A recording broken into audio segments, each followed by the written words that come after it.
Bonjour, bonsoir, salut à tous, ici Riger, on se trouve aujourd'hui pour la revue du CM 730 de One Piece, j'espère que vous allez bien, Océan. Oui, capitaine. Ok, donc aujourd'hui je me trouve avec Lord N, que j'ai fait pour une review, c'est ça? Ouais. Ok, donc à la base on était censé être trois, il devait y avoir du Grimoket, ça fait longtemps que j'avais pas fait de vidéo avec lui, et malheureusement je buguais trop, donc du coup on a préféré faire ça par deux, et je demanderai à Grimoken de faire une prochaine vidéo. Donc sur ce on va tout de suite attaquer la review, parce que voilà, ça fait 1 heure qu'on est en train de d'essayer de faire, et donc personnellement j'ai vite envie quand même de boucler ça sans trop bâcler.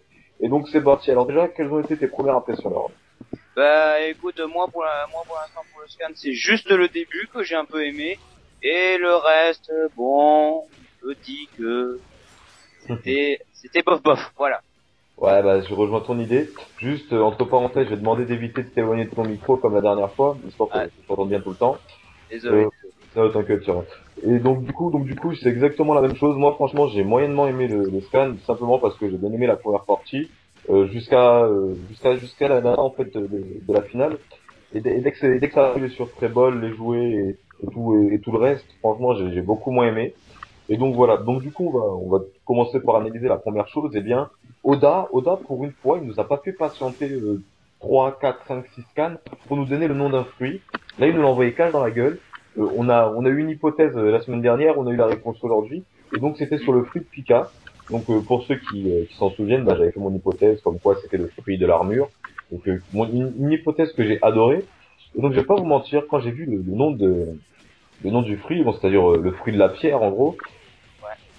eh bien, je me suis dit, au début, j'étais un peu dégoûté parce que j'étais tellement content d'avoir fait une bonne hypothèse que je me suis dit, ah, dommage, c'est pas la mienne.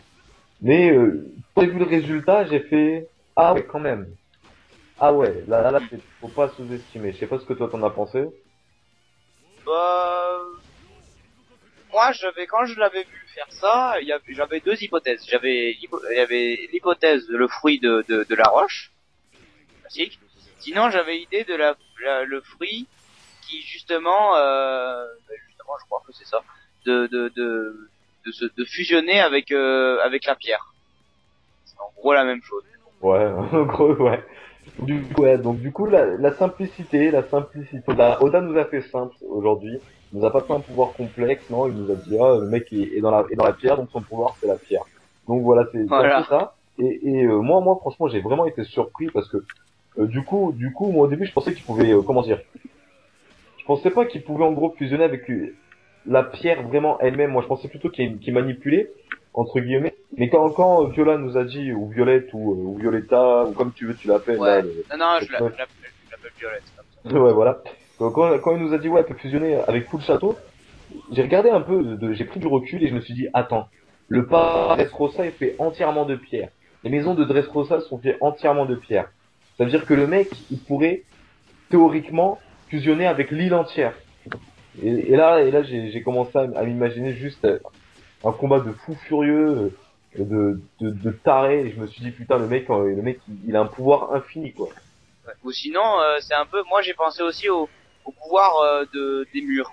Des murs. Imagine, le mec, il est tout le temps dans les murs, il fusionne avec les murs et il surveille tout le monde.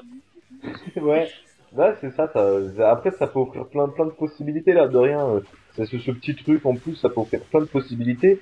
Et voilà, donc même si mon hypothèse de l'armure bah, est morte, hein, je Oui. vais la garder pour moi, je vais la garder pour ma Ouais, fanfiction. ouais, ouais. Euh, que sache que j'en fais une, je la mettrai, voilà. Donc on va tout de suite passer à la suite. Donc c'est pareil, hein, c'est aussi ça qui m'a surpris dans ce scan, c'est la finale, on l'enchaîne tout de suite. Moi qui pensais qu'on allait devoir un peu attendre, la finale, on l'enchaîne tout de suite. Et donc du coup, on voit un peu la puissance de Burgess qui avait été un peu évincé lors de son apparition à la fin du bloc A. Ouais. Donc on voit que franchement c'est une machine à tuer ce mec. Ouais, alors quand il disait le pirate Barbe Noire a 10 capitaines géants qui le secondent, et Jesus Burgess en fait partie.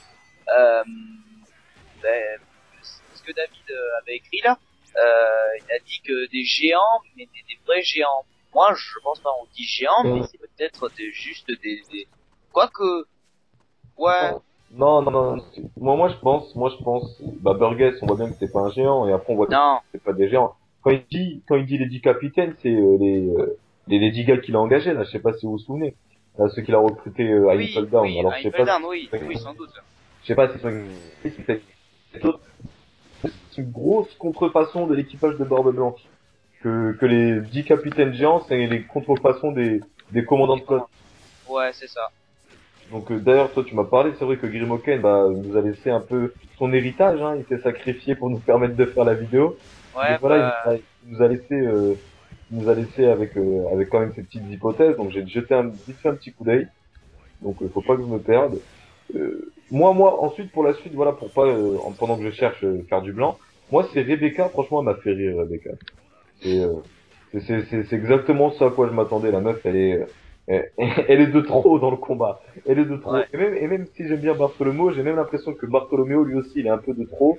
Mais lui, c'est plus dans son style de combat. On a pu voir déjà dans son combat, hein, dans celui du bloc B, qu'il aimait bien un peu être en retrait, comme ça, attendre le bon moment, un peu être fourbe.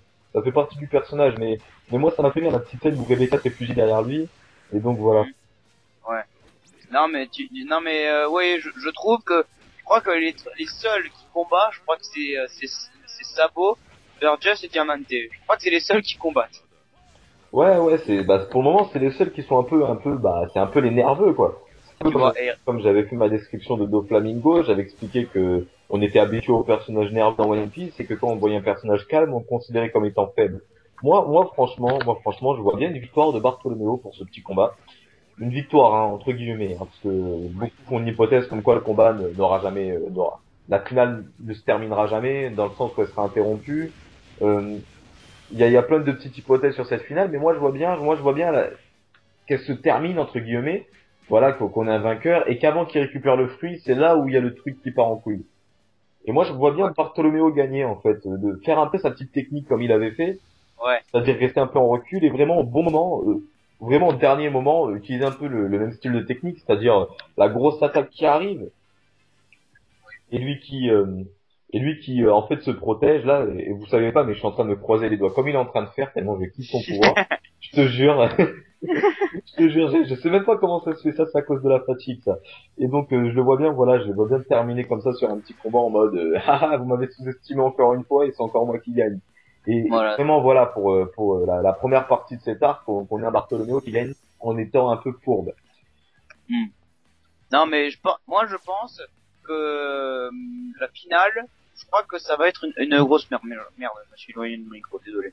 Ça va être une grosse merde parce que je sens que Sabo, il veut pas gagner le tournoi. Tout ce qu'il veut, c'est prendre le fruit et se barrer. C'est ça je crois que c'est ça son truc. Bon Bah, après Diamante avec son énorme fail, avec sa longue épée. non mais écoute, tu me parles de ce fait, mais moi je vais t'expliquer. J'étais devant mon scan. Bah moi j'ai regardé le scan parce que je jouais à GTA. Voilà. Pour ceux qui savent pas, des fois dans GTA, quand t'es avec un collègue, tu montes dans le véhicule et tu dois aller à un lieu de mission et le mec il te transporte. Donc moi je lui ai dit bah écoute, on a pour un petit moment, moi je vais lire mon scan. Et Ouais. quand j'ai vu ça, c'était tellement rené, tellement nul, tellement faible que je me suis même pas arrêté dessus pendant 2 3 secondes. J'ai vu cette scène, j'ai caché zappé. J'ai même pas eu de réaction. C'est passé tellement inaperçu, le pauvre. Bon moi je m'attendais à du lourd, tu vois, je m'attendais pas à ce que ce soit Burgess Sabo qui soient vraiment les centres d'attention. Je pensais vraiment qu'on allait avoir droit à un Royal Rumble. Mais là j'ai vraiment Ouais. l'impression que c'est un face à face entre Burgess et Sabo qui va avoir lieu. Je pense vraiment que Diamante va même faire le lâche, il va aller attaquer les personnages faibles, c'est-à-dire Rebecca et Bartholoméo entre guillemets. Et c'est ça que je trouve dommage. J'aurais bien aimé voir un gros combat Sabo, Burgess, Diamante. Mais bon, tant pis, hein, voilà, que voulez-vous Ouais, alors attends. Est-ce que tu peux pendant 2 minutes, il faut que j'aille faire un truc 2 minutes. Ok, bah vas-y, je te laisse faire ton truc, tu auras une coupure. Ok. Ouais, c'est bon, je suis de retour. Voilà. Ok, donc j'étais en fait pour faire un peu des hypothèses de Grimoken.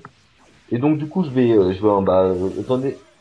étant donné qu'on en est là, je vais pas profiter. Alors la dernière fois qu'on avait vu la proue de bateau de la girafe carrée, on en avait déduit avec Grimoken que le CP9 était de retour.